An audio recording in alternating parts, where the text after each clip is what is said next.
So we're back to the second posting, and we're going to start walking criminal cases through the New York State court system. And our first order will be misdemeanors and violations.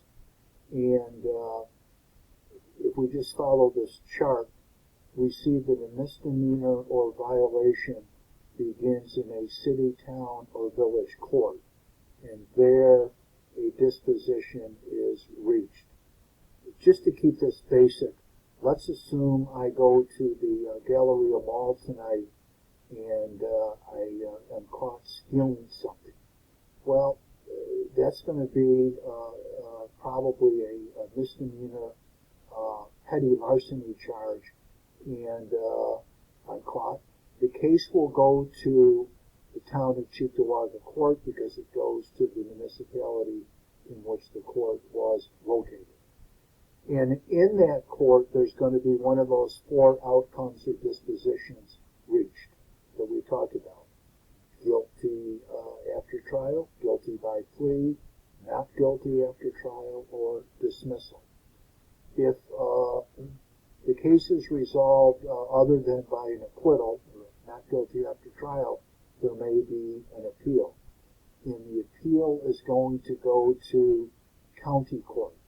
Now at this point, we are going to scroll up, and you'll notice that I had, enlisting the courts, have county court listed as one of the trial courts, but in parentheses, I also noted that's an appellate court. County court's an appellate court, and when is it an appellate court? It's going to hear appeals from the city, town, or village court level.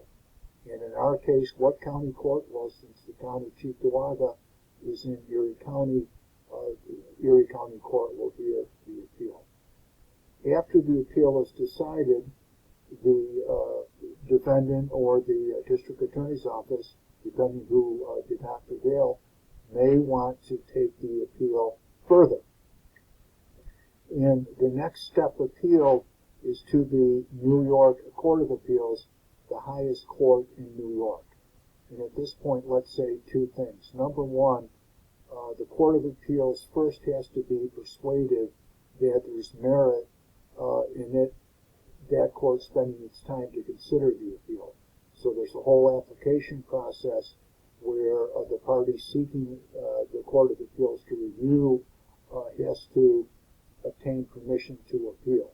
Secondly, and I'm scrolling back up, notice that for misdemeanors and violations, we go from city, town, and village court to county court, and then to the Court of Appeals if there's permission, and we bypass appellate division of state Supreme Court. So that's our basic route for misdemeanors and violations. We're now going to felonies. And when we're talking about felonies, remember they're the most serious of the criminal charges, we have to talk about, in addition to the court system, the grand jury. And I'm pointing to it here. Every county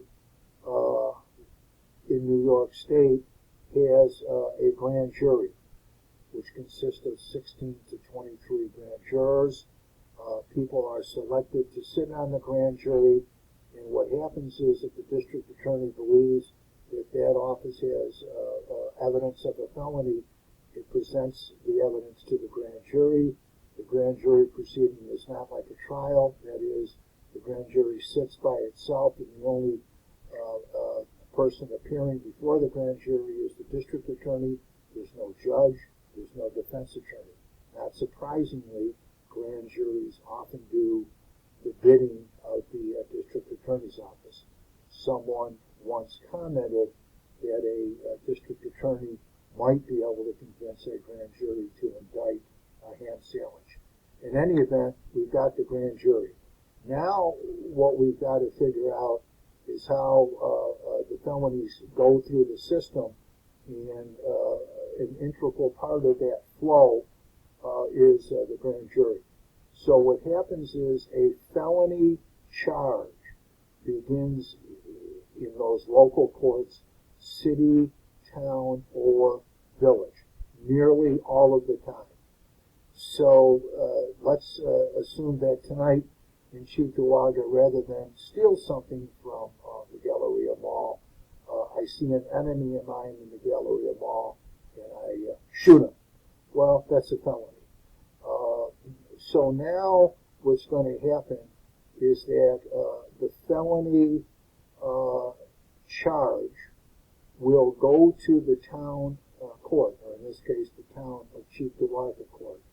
And the important consideration for the town court is to determine whether there's enough evidence to hold me for action by the grand jury. And almost always there is. And in that case, the town court, to determine if there's enough evidence, has an evidentiary hearing. It's known as a felony hearing or a preliminary hearing. The bar is very low for the district attorney to meet or to get over. They just have to establish that a felony was committed, some dude was shot in the Galleria Mall, and two, the defendant was the person who did it. And again, it's just whether there's reason to believe. It's not guilt beyond a reasonable doubt. So what the Cheektowaga town court judge is going to do is transfer the case to the Erie County grand jury, and there the grand jury will consider the evidence and in all likelihood decide it wants to charge me, let's hope the person hasn't died, with an assault felony charge. And the vote to do that, in the piece of paper or pieces of paper containing the charge, is known as indicting me or issuing an indictment. And the indictment then goes to state Supreme Court or county court. You can go to either court. You can go to state Supreme Court in Erie County or the Erie County Court. It's an administrative decision based on traffic flow, essentially. And at state Supreme Court or county court, one of those four dispositions that we talked about will be reached.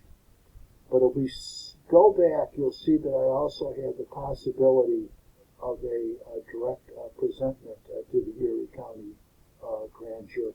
So here's a story about what I mean by direct presentment.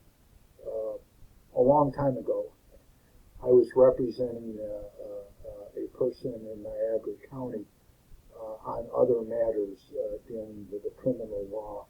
And he called me up one day and he said, hey, I hear that there's an arrest warrant out for me and I don't know why. And I then got a hold of the district attorney's office in Niagara County. And basically, the upshot of it was this. My client allegedly sold, I think it was cocaine, to a woman who was a undercover agent for the New York State Police. He met her in a bar. He sold her cocaine at cost. He obviously wasn't really into dealing drugs as much as striking up a relationship with her. But what she had done is in a number of different bars in Niagara County, she had gone in posing as a drug buyer. All kinds of people sold her different amounts of, I think it was all cocaine. Now, rather than when a sale was made, charge the individual defendants in a city, town, or village court, that would have obviously blown the lid off the investigation. She simply went about doing as many buys as she could for whatever period of time, and then the Niagara County District Attorney bundled up the evidence and presented it to the grand jury without there having been any charges in the city, town, or village court. That's why we call it a direct presentment. And then the grand jury heard the evidence and it indicted my client along with any number of other people for the drug sales. And there were a number of indictments. So the indictment of my client, and I remember it went to county court. That was how it was administratively transferred to Niagara County court, and a disposition was reached. When we then talk about the further journey of the felony, if the disposition is not an acquittal, there can be an appeal. And here the appeal is to one of the appellate divisions of state Supreme Court. Locally, meaning say Erie County, if there's an appeal, it's going to go to the 4th Department of Appellate Division of State Supreme Court. And after the appellate division hears the appeal, the losing party may want to go to the Court of Appeals, and we run into that appeal by permission. And again, one has to convince the Court of Appeals to hear the case. It's rarely granted because the Court of Appeals is 7 judges that sit atop a civil and criminal system in New York State with tremendous volume. Essentially, what one has to argue to get the Court of Appeals to hear the case is that there's an issue in the case that really is important statewide. There's a new law enforcement technique that needs to be reviewed, or some rule that the lower courts have disagreed upon, and the Court of Appeals has to weigh in. So that gives us a synopsis of the rest of the second posting, along, of course, with what I have put up in the posting itself. And in our second 2 weeks, we'll be looking for part of the time at the federal court system, but more of that later. This will end our second posting and our last bit of info for the first 2 weeks. Thanks.